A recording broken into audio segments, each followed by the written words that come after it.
مفتی صاحب اس حوالے سے بھی ہماری رہنمائی کر دیں کہ نماز عید کا کیا طریقہ کار ہے، چونکہ یہ سال میں ہم 2 دفعہ ادا کرتے ہیں تو بھول بھی جاتے ہیں، تو اس حوالے سے بھی ہماری رہنمائی فرما دیں۔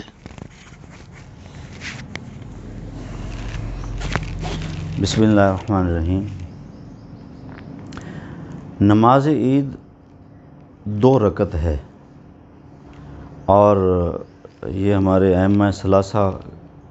کے نزدیک تو واجب ہے۔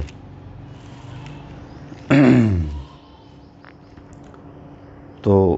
عام طور پہ ہم جو 2 رکعت نماز پڑھتے ہیں یہ اسی طرح کی 2 رکعت ہوتی، لیکن چند ایک فرق اس میں آ جاتے ہیں۔ مثلا ایک تو یہ ہوتا ہے کہ اس میں 6 زائد تکبیریں ہوتی ہیں جو واجب ہیں، اور عام طور پہ جو خطا ہوتی ہے وہ ان تکبیروں کے مقام پہ ہو جاتی ہے، چونکہ اچانک سال کے بعد نماز پڑھنے کا موقع ملا تو یہاں پہ کچھ بھول چوک، کچھ اونچ نیچ ہو جاتی، اور امام نے نماز جہر کے ساتھ پڑھانی ہوتی ایک بات، پھر اس میں 6 زائد تکبیریں ہوتی ہیں، اور زائد تکبیریں امام جب پہلی رکعت شروع کرتا ہے ثنا پڑھتا ہے، اس کے بعد اس نے سورہ فاتحہ شروع کرنی ہوتی۔ سورہ فاتحہ شروع کرنے سے پہلے 3 تکبیریں کہنی، ہر تکبیر کے ساتھ ہاتھ اٹھانا ہے، اللہ اکبر، ہاتھ اٹھا کے ہاتھ چھوڑتے جانا ہے، اور جب 3 تکبیریں پوری ہو جائیں گی تو تیسری پر اللہ اکبر کہہ کے ہاتھ باندھ لینے۔ اب امام قرأت کرے گا، سورہ فاتحہ سورت ملائے گا، رکوع میں جائے گا، دوسری رکعت شروع ہو جائے گی۔ دوسری رکعت جب پوری کر کے امام رکوع میں جانے لگے گا تو اس وقت امام 3 تکبیریں کہے گا، 3 تکبیریں پہلی رکعت میں، 3 دوسری کی آخر میں کہی جائیں گی، اس میں بھی ایسے ہی ہاتھ اٹھائے گا، ہاتھ چھوڑ دے گا، 3 تکبیریں ہو جائیں گی، پھر چوتھی تکبیر رکوع کی جو تکبیر ہوتی ہے وہ کہہ کے رکوع میں چلے جائیں گے اور ہم اپنی نماز پوری کریں گے۔ اور اس نماز کے بعد سلام پھیرنے کے بعد یہاں خطبہ مسنون، جمعے کے خطبے کی طرح یہاں بھی خطبہ ہے، اور 2 خطبے ہیں جیسے جمعے کے ہوتے ہیں، درمیان میں بیٹھنا ہے۔ فرق یہ ہے کہ جمعے کا خطبہ تو واجب ہے اور عیدین کا خطبہ مسنون ہے، لیکن اس کے سننے کے واجب ہونے میں جمعہ اور عیدین کا خطبہ برابر ہیں۔ جیسے جمعے کا خطبہ سننا واجب ہے، بڑے آداب کا ملحوظ رکھ کے خاموش رہ کے، بالکل عیدین کا خطبہ بھی سننا ایسے ہی ادب کے ساتھ ضروری ہے۔ جمعے کا خطبہ پہلے ہوتا ہے نماز سے، اور عیدین کا خطبہ نماز کے بعد ہوا کرتا ہے۔ یہ تو نماز کا طریقہ ہو گیا۔ یہاں میں ایک بات اور بھی سامعین کو بتانا ضروری سمجھوں گا۔ یہاں ایک خطا ہوتی ہے جو بیشتر ہو جاتی ہے، بڑے بڑے علماء کے ساتھ، ائمہ کے ساتھ یہ واقعہ پیش آ جاتا ہے کہ دوسری رکعت ختم کر کے جب وہ رکوع میں جا رہے ہوتے ہیں اس وقت وہ تکبیرات بھول جاتے ہیں اور سیدھے رکوع میں چلے جاتے ہیں، اور ادھر افراتفری شروع ہو جاتی ہے، کئی دفعہ نمازیں دوبارہ پڑھنی پڑتی ہیں۔ تو اس مسئلے کا سارے مسلمانوں کو علم ہونا چاہیے تاکہ اس موقع پر انتشار کی فضا سے بچت ہو جائے۔ مسئلہ یہ ہے کہ اگر امام بھول کر رکوع میں چلا جائے تو پیچھے سے لقمے دے کے امام کو واپس لانے کی کوشش کرنا ٹھیک نہیں ہے، کیونکہ امام اب چلا گیا ہے فرض میں، رکوع فرض ہے اور تکبیرات واجب ہیں۔ ہمیں اب نہیں ہے ضرورت کہ ہم امام کو اٹھائیں واجب کی طرف کہ فرض کو چھوڑ دو اور پیچھے آؤ، اور واجب کو چھوڑنے کا ایک صورت موجود ہے کہ واجب اگر چھوٹ جائے تو تم آخر میں سجدہ صاحب کر لو۔ تو اس لیے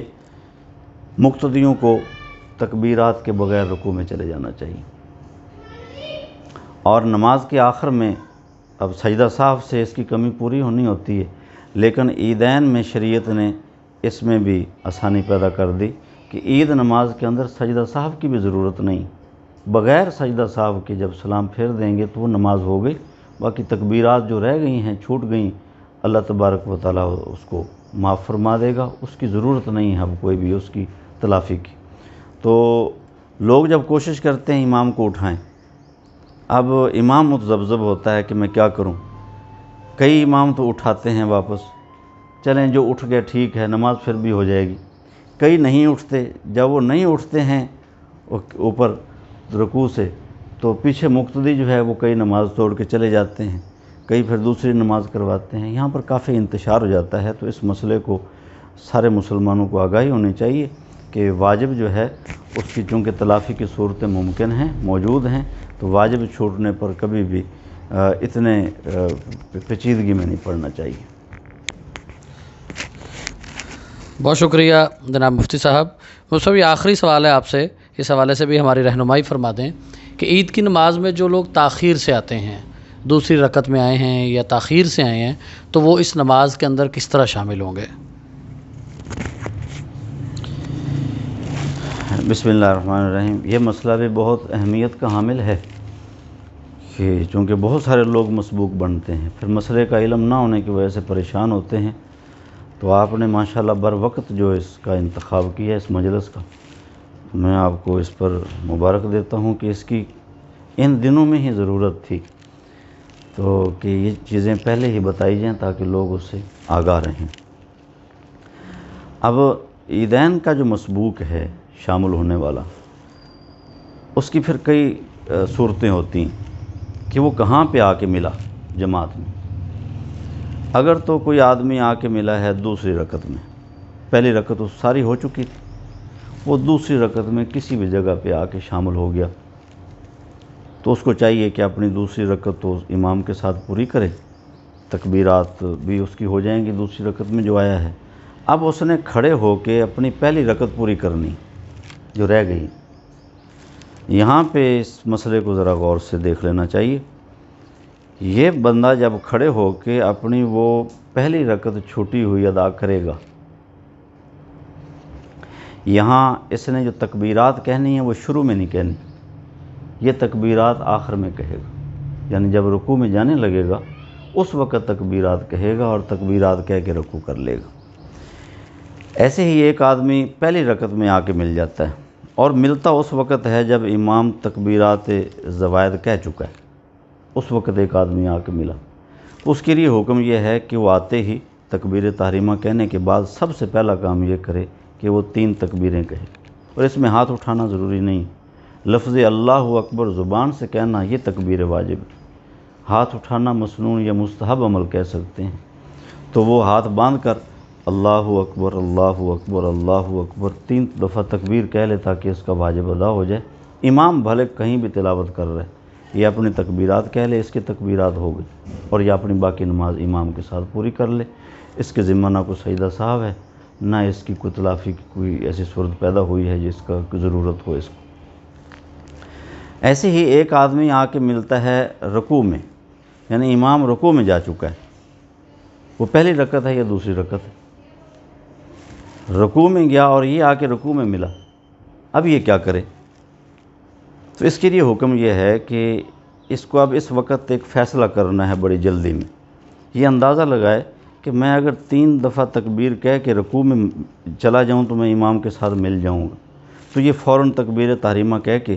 یہ 3 دفعہ اپنی وہ واجب تکبیر کہے اور رکوع میں چلا جائے۔ اور اگر یہ دیکھتا ہے کہ اگر میں تکبیر کہوں گا تو امام رکوع سے اٹھ جائے گا، تو اس کو چاہیے یہ رکوع میں چلا جائے اور رکوع میں جا کر یہ 3 تکبیر کہہ لے۔ اگر اس کو تکبیر رکوع کی تسبیح چھوڑنی پڑتی ہے سبحان ربی العظیم، وہ چھوڑ دے، رکوع میں کھڑے کھڑے یہ اللہ اکبر اللہ اکبر اللہ اکبر 3 تکبیریں کہہ لے، اس کا وجوب ادا ہو گیا۔ تو باقی اگر یہ ہے کہ جی اب رکوع میں گیا ہے اور اس کو تکبیر کہنے کا موقع ہی نہیں ملا، امام اٹھ گیا، نہیں کہہ سکا، تو اس کو بھی چاہیے یہ بھی امام کے ساتھ اٹھ جائے۔ اب اس کی تکبیریں رہ گئیں، تکبیریں نہیں کہہ سکا یہ، تو تکبیریں نہ کہہ سکنے کی یہاں پر تلافی کوئی بھی نہیں ہے، یہ چیز معاف ہے، اس کی نماز پوری ہو گئی، نماز میں کوئی حرج نہیں ہے۔ اس بات میں یہ پریشان نہ ہو کہ میری تکبیریں رہ گئیں تو میرا کیا بنے گا، اب امام کی نماز کے ساتھ اس کی نماز مکمل ہو گئی۔ سجدہ صاحب کی اس کو اس لیے ضرورت نہیں ہے کہ عید کی نماز میں سجدہ صاحب ہوتا نہیں، لیکن ایک آدمی اگر وہ جماعت میں اس وقت ملتا ہے جب امام اپنی دونوں رکعتیں پوری کر چکا ہے، تشہد میں بیٹھا ہے، اور وہ تشہد میں آ کے شامل ہو گیا، اس کے لیے حکم یہ ہے کہ جب امام سلام پھیر دے تو یہ کھڑا ہو جائے اپنی 2 رکعتیں پوری کرنے کے لیے، اور کھڑا ہو کے یہ اپنی 2 رکعتیں اسی ترتیب سے پوری کرے گا جیسے